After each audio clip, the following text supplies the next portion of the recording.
موت نافرمانی کی حالت کہیں نہ آ جائے تمہیں، وہ کوئی ضمانت تمہارے پاس نہیں ہے کہ تم کسی گناہ کا ارتکاب کر بھی چکو گے، پھر تمہیں توبہ کا وقت بھی مل جائے گا، پھر موت آئے گی، اس سے پہلے موت نہیں آ سکتی۔ کیا معلوم عین اس گناہ کے ارتکاب کے دوران موت آ جائے، وہ موت کیسی ہوگی؟ شاید آپ کے علم میں ہو، لکھنؤ کے ایک بہت بڑے شاعر تھے اور ان کی موت بہت ہی مکروہ حالات میں واقع، رات کو 2-3 بجے، جس کو آپ انگریزی میں کہتے ہیں in the small hours of the morning, شراب خانے سے نکلے، نشے میں دھت، چکر آیا، گرے، اور ساتھ ہی بدرو جا رہی تھی گندی نالی، اس میں گر گئے، وہاں سے لاش برآمد۔ کیسی موت ہے یہ؟ نافرمانی کی حالت میں موت آئی ہے، شراب کے نشے کی حالت میں موت آئی ہے۔ اور کیا یہ ممکن نہیں ہے کہ کوئی شخص بدکاری کا ارتکاب کر رہا اور عین اسی فعل کے دوران موت آ جائے؟ اچھا، اب اگر آپ نے طے کر دیا نہیں مروں گا مگر حالت فرما برداری میں، اس کی ایک ہی شکل ہے، کوئی لمحہ بھی نافرمانی میں بسر نہ ہو، مبادا اسی لمحے موت آ جائے۔ ہر لمحے کا پہرا دیجئے، ہر ساعت کی پوری حفاظت کیجئے، کہیں نافرمانی کا کوئی ارتکاب نہ ہو اور عین اس حالت میں کہیں موت نہ آ جائے۔ میں وہ حدیث آپ کو سنا چکا ہوں، لا یزنی الزانی حین یزنی وہو مومن، کوئی زانی حالت ایمان میں زنا نہیں کرتا، جب وہ زنا کر رہا ہوتا ایمان اس کے دل سے نکل کر اوپر سر پر منڈلاتا رہتا۔ کوئی چور حالت ایمان میں چوری نہیں کرتا، ولا یسرق السارق حین یسرق وہو مومن، کوئی شرابی حالت ایمان میں شراب نہیں پی سکتا، ولا یشرب الخمر حین یشرب وہو مومن۔ اگر ایمان بھی ہو دل میں اور یہ حرکات بھی ہو رہی ہو تو وہ ایمان 2 پیسے کا نہیں، 2 ٹکے کا نہیں، کیا اس ایمان کی قیمت ہے؟ کیا قدر و قیمت ہے اس کی؟ اب اگر عین اسی حالت کے اندر موت آ گئی تو یہ تو خلوع ایمان ہے، ایمان کا خالی ہو جانا ہے۔ یہ ہے وہ بات جو کہی گئی۔ اب یہ اسلام اور تقوی، ان دونوں کو یہاں نوٹ کر لیجئے۔ یا ایھا الذین آمنوا اتقوا اللہ حق تقاتہ ولا تموتن الا وانتم مسلمون۔ اے ایمان کے دعوے دارو،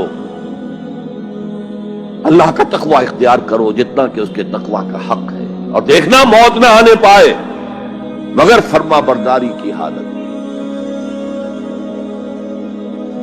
اب یہ اینٹیں اگر پختہ ہو گئی ہیں، ہم نے جہاد کے مختلف مراحل ان پر غور کیا تھا۔ پہلا مرحلہ کیا تھا؟ نفس امارہ کے خلاف جہاد، شیطان اور اس کی ذریت سلبی و مانوی کے خلاف جہاد، بگڑے ہوئے معاشرے کے جو پریشرز ہیں ان کے خلاف جہاد۔ یہ 3 جہاد کر کے کما حقہ فرض کیجئے کہ اب آپ تقوی اور فرما برداری کی روش پر راسخ ہو گئے، قائم ہو گئے۔ اب اگلا قدم کیا ہے؟ اب ان اینٹوں سے فصیل بنانی ہے۔ اینٹیں تو مضبوط ہو گئی، پوری طرح پک گئی، پختہ ہو گئی۔ وہ جو اقبال کہتا ہے کہ خام ہے جب تک تو ہے مٹی کا ایک انبار تو، اور پختہ ہو جائے تو ہے شمشیر بے زنہار تو۔ اور جس سے اکبر الہ آبادی نے بھی کہا ہے، اس سے بھی بہتر انداز میں کہا ہے، تو خاک میں مل اور آگ میں جل، جب خشت بنے تب کام چلے، ان خام دلوں کے عنصر پر بنیاد نہ رکھ، تعمیر نہ کر۔ اگر ساحل سمندر سے ریت لے کے گولا بنا لیں، وہ نم تو ہوتی ہے ریت، گولا بن جائے گا، پھر اسے شیشے پر بھی ماریں گے، شیشہ کھڑا رہے گا، ریت بکھر جائے گی۔ اسی گولے کو ذرا بھٹی میں ڈال کے پکا لو، روڑا بنا لو، تو خاک میں مل اور آگ میں جل، جب خشت بنے، جب اینٹ بنو گے تب کام چلے۔ اب اگر اسے مارو گے تو کوئی نتیجہ تو برآمد ہوگا کہ نہیں؟ تو یہ پختہ افراد کی شخصیت کو پختہ کرنا۔ جو حیات اجتماعی اس کو نظر انداز کرتی ہے، جیسا کہ میں نے عرض کیا تھا، پہلی منزل تعمیر نہیں کی، دوسری کے اوپر چڑھا ہو گئے، دوسری ہے نہیں، تیسری جو ہے وہ ہوا کے اندر اس کی تعمیر ہو رہی ہے۔ ہماری بہت سی ناکامیوں کا اصل سبب یہ ہے۔ حضور نے پہلے افراد کو تیار کیا ہے، افراد کے ہاتھوں میں ہے اقوام کی تقدیر، ہر فرد ہے ملت کے مقدر کا ستارہ، اور ہر حیات اجتماعی یا کوئی تنظیم ہو، کوئی جماعت ہو جو اسلام کی سربلندی کے لیے کام کرنا چاہیے، اسے سب سے پہلے پختہ کردار والے افراد تیار کرنے ہوں گے۔ یا ایھا الذین آمنوا اتقوا اللہ حق تقاتہ ولا تموتن الا وانتم مسلمون۔ اب دوسرا نقطہ کیا ہے؟ ان کو جوڑنا ہے، اب اینٹوں کو جوڑنا ہے۔ And for that you need a cement substance۔ پچھلے زمانے میں چونا وغیرہ ہوتا تھا، چونے سے جوڑا جاتا تھا، آج کل سیمنٹ ہے۔ اگر یہ سیمنٹ سبسٹنس مضبوط ہے تو یہ فصیل اور دیوار مضبوط ہے، اگر یہ نہیں ہے تو چاہے اینٹیں پختہ ہو تب بھی سیلاب کا ریلا آئے گا، بہا کے لے جائے گا۔ اینٹوں کی پختگی کے ساتھ ساتھ ان کو جوڑنے والا مورٹر جو ہے اس کو بھی مضبوط ہونا چاہیے۔ اس لیے دوسرا نقطہ، یہ سہ نکاتی لایہ عمل، 3 نکاتی لایہ عمل۔ پہلا تقوی اختیار کرو اور اللہ تعالیٰ کی پوری فرما برداری اختیار کرو، کوئی لمحہ تمہارا نافرمانی میں نہ گزرے۔ اب واعتصموا بحبل اللہ جمیعا ولا تفرقوا،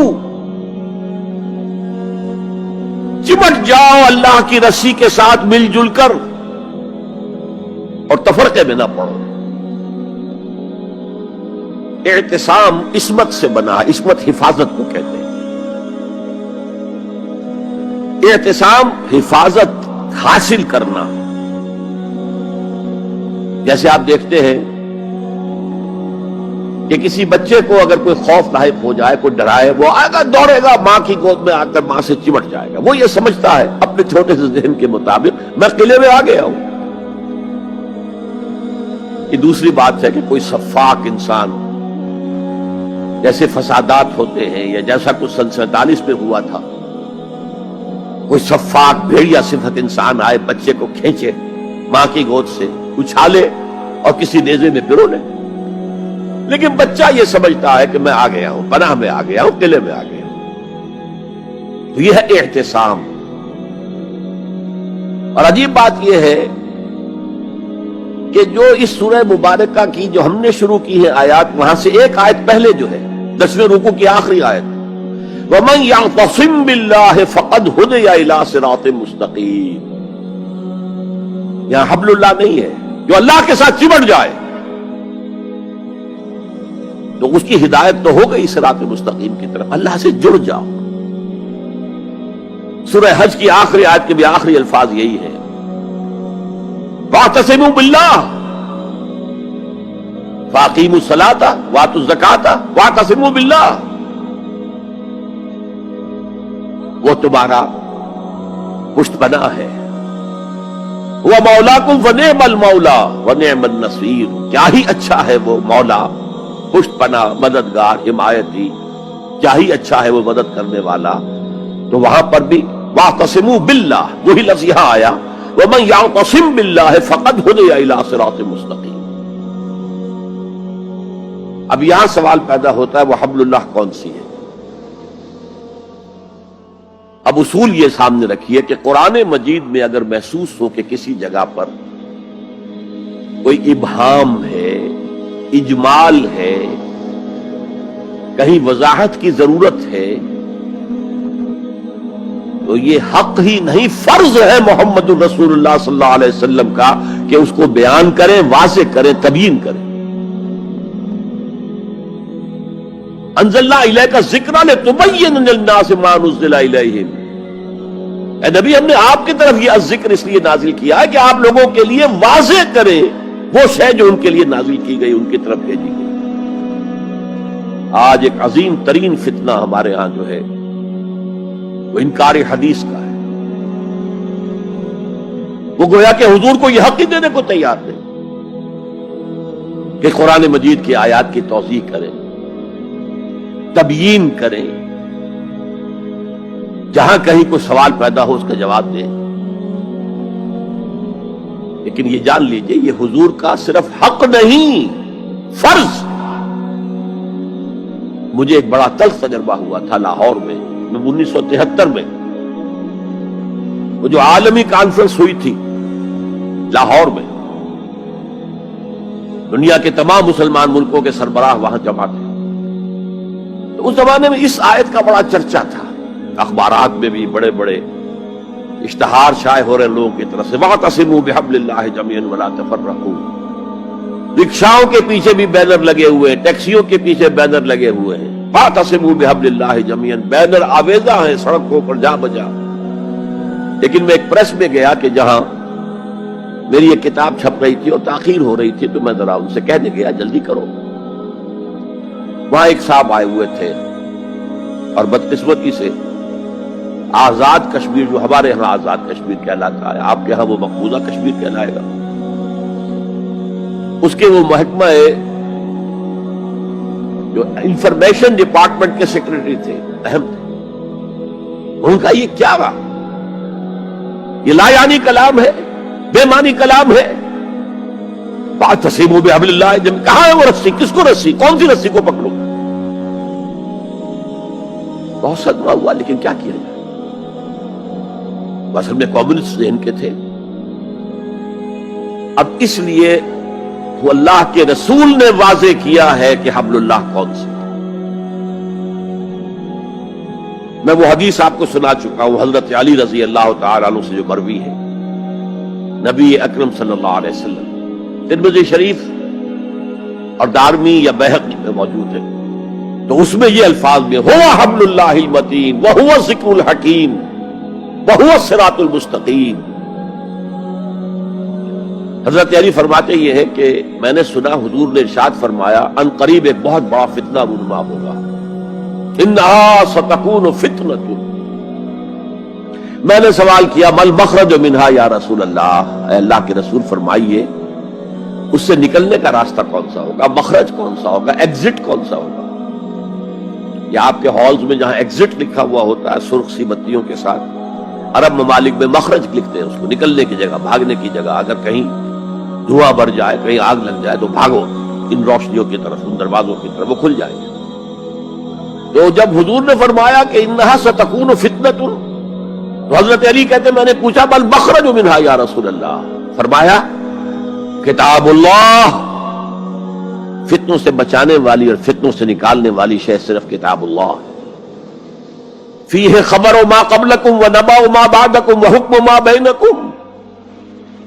اس میں تم سے پہلے جو اقوام تھی ان کی خبریں موجود ہیں، تمہارے بعد آنے والی جو چیزیں ہیں ان واقعات کا تذکرہ موجود ہے، اور تمہارے درمیان جو اختلافات بھی رونما ہو سکتے ہیں ان سب کا حل موجود ہے.